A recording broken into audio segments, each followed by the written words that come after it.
ఇక ప్రజాసేవలో ఉన్న వ్యక్తుల పట్ల అందులో మహిళలపై వ్యక్తిగత దూషణలు సరైన విధానం కాదని, రాజకీయ ఆరోపణలకు వివరణ మాత్రమే సరైన పద్ధతి అని గన్నవరం నియోజకవర్గ టీడీపీ కార్యాలయంలో ఏర్పాటు చేసిన సమావేశంలో తెలుగు మహిళా రాష్ట్ర ప్రధాన కార్యదర్శి మూల్పూరు సాయి కళ్యాణి అన్నారు. టీడీపీ వ్యవస్థాపకులు మాజీ ముఖ్యమంత్రి ఎన్టీ రామారావు జయంతి రోజు గన్నవరంలో ఎన్టీఆర్ విగ్రహం ఎదురుగా వైసీపీ బస్సు యాత్ర సంబంధించిన సభ ఏర్పాట్లు చేసి ఎన్టీఆర్ ని అవమానించారని, అలాగే 10వ తరగతి విద్యార్థులకు తల్లిదండ్రులకు భరోసా కల్పించే లోకేష్ జూమ్ సమావేశంలో వంశీ, కొడాలి నాని వెకిలిగా ఎగతాళి చేశారని మండిపడ్డారు. తెలుగు మహిళా స్టేట్ జనరల్ సెక్రటరీ గత నెల 28వ తారీఖున అన్న ఎన్టీఆర్ గారి శత జయంతి ఉత్సవాల సందర్భంగా ఎన్టీఆర్ గారి విగ్రహానికి మేము పూలమాల వేసి ఆయనకి నివాళులర్పించాలని చూస్తే అక్కడ వైసీపీ నాయకులు బస్సు యాత్ర పేరుతో సభ ఏర్పాటు చేసి ఆయన్ని అవమానపరిచే విధంగా, ఆయన విగ్రహాన్ని అడ్డుగా సభ ఏర్పాట్ చేసి అవమానపరిచే విధంగా సభ ఏర్పాటు చేశారు. దానివల్ల మేము చాలా అవమానానికి గురై దాన్ని నేను ప్రెస్ నోట్ ఇవ్వడం జరిగింది పత్రికకి.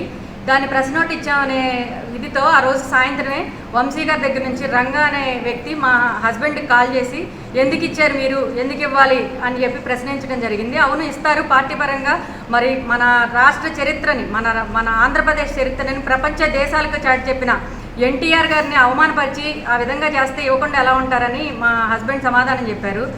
అది అలా పెట్టుకుని నిన్న సాయంత్రం నా వాట్సాప్కి ఒక అన్నోన్ నంబర్ నుండి ఒక మహిళతో అసభ్యకరమైన మాటలతో, చాలా వినటానికే ఎంత ఘోరమైన మాటలు మాట్లాడుతూ ఆవిడ నాకు వాట్సాప్ వాయిస్ మెసేజ్ చేయించారు.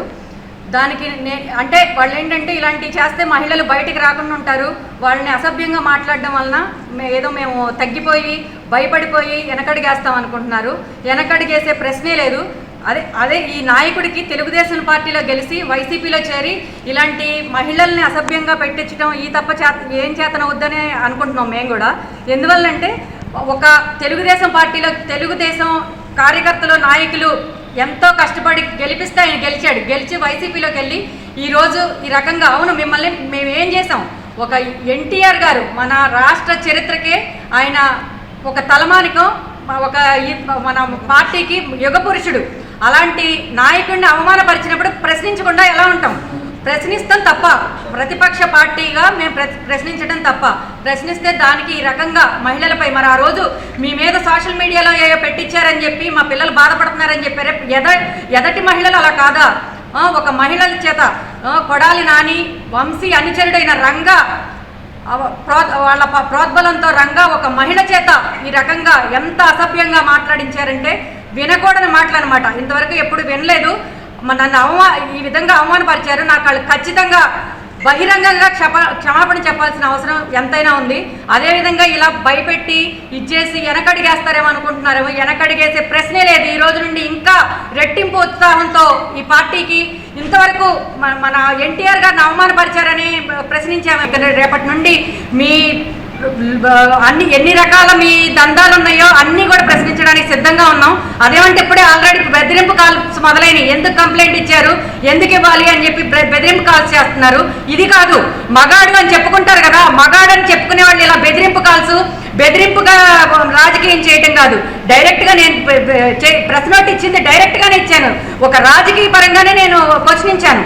దాన్ని ఆ విధంగానే తీసుకోండి, కానీ బెదిరింపు కాల్స్ చేసి మహిళలను అసభ్యంగా మాట్లాడి వాళ్ళని ఇబ్బంది పెట్టాలని ఇంకా వైసీపీ నాయకులు మహిళా సాధికారత అని చెప్పుకున్నారు. మహిళా సాధికారత అని చెప్పుకోవడానికి మీ వైసీపీ మహిళా నాయకులకి వీళ్ళకి ఎలా చెల్లుద్ది అని నేను క్వశ్చన్ చేస్తున్నాను. ఒక విధంగా ఎన్ని రకాలుగా మహిళల్ని మొన్న చూస్తే గౌతు శిరీష గారిని అక్కడి నుంచి శ్రీకాకుళం నుంచి ఇక్కడ సిఐడి కేసు అని చెప్పి విజయవాడ తీసుకొచ్చారు. ఈ రోజు చూస్తే మన ఏముందని అసలు ఇప్పుడు ఒక్క ఎన్టీఆర్ గారిని అవమానపరిచారని క్వశ్చన్ చేయడం తప్ప, నేను అడుగుతున్నా అవమానపరిచారు అని క్వశ్చన్ చేశాం దాన్ని తప్ప. అదేవిధంగా మొన్న జూమ్ కాల్లో మా నారా లోకేష్ గారు జూమ్ కాల్ పెట్టి 10వ తరగతి విద్యార్థులు ఇలా మరణాలు పొందుతున్నారు, వాళ్ళ కుటుంబాలను ఓదార్చాలి, వాళ్ళకి భరోసా ఇవ్వాలి అనే ఉద్దేశంతో జూమ్ కాల్ పెడితే ఆ జూమ్ కాల్లోకి ఎంటర్ అయ్యి అసభ్యకరంగా ప్రవర్తిస్తూ పిచ్చి చేష్టలు చేస్తూ ఒక ఎమ్మెల్యేలు మినిస్టర్లు చేసే పద్ధతులు చేయట్లేదు. మీరు ఏది రోడ్డు సైడ్ చిల్లర వేషాలు వేసుకునే వాళ్ళు ఉంటారు చూసారా, ఆ టైప్లో చేస్తున్నారు.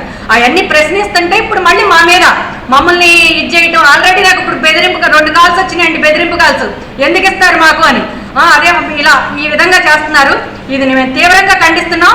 మాకు క్షమాపణ చెప్పాలి. క్షమాపణ చెప్పకపోతే నేను ఎన్టీఆర్ గారి విగ్రహం దగ్గర గన్నవరం సెంటర్ ఎన్టీఆర్ గారి విగ్రహం వద్ద దీక్ష కూడా చేస్తామని తెలియజేస్తూ, మీరు పడకండి, ప్రశాంతంగా జీవించండి అని చెప్పి. అంటే మీరు ఎగిరెగిరి పడుతున్నారా, వీళ్ళు ఎగిరెగిరి పడుతున్నారు? మీరు ఈ తెలుగుదేశం పార్టీలో గెలిచి వైసీపీలోకి వెళ్ళి ఎగిరెగిరి పడుతున్నారు. ఈ కృష్ణా జిల్లా ఎన్టీఆర్ గారి జిల్లా, ఆ జిల్లాలో పుట్టి పెరిగి ఆయన అవమానపరిచేలాగా చేస్తావు నువ్వు. దానికి సిగ్గు తెచ్చుకుని ఉండాల్సింది పోయి నీ ఇష్టం వచ్చినట్టు మాట్లాడతా, ఇంకా పైగా ప్రశ్నించిన వాళ్ళ మీద, మహిళల మీద ఇష్టం వచ్చినట్టు కామెంట్స్ చేపిస్తున్నావు. అంటే నువ్వు ఎలాంటి ఒక నాయకుడువో నీ విజ్ఞతగా వదిలేస్తున్నావు. ఆ మెసేజ్ని మీకే సెండ్ చేసి, మీ ఇంట్లోనూ ఆడవాళ్ళు ఉన్నారు కదా, మీరే విని మీ ఇంట్లో ఆడవాళ్ళు బయట కారులో తిరగట్లేదా, ఇచ్చేయట్లేదా, మీ విజ్ఞతకి మీకే సెండ్ చేసి మీకే వదిలేస్తావు మెసేజ్ని. అండి ఈరోజు హనుమాన్ జంక్షన్ PS లో మచిలీపట్నం SP ఆఫీస్లో కంప్లైంట్ ఇచ్చి వచ్చామండి.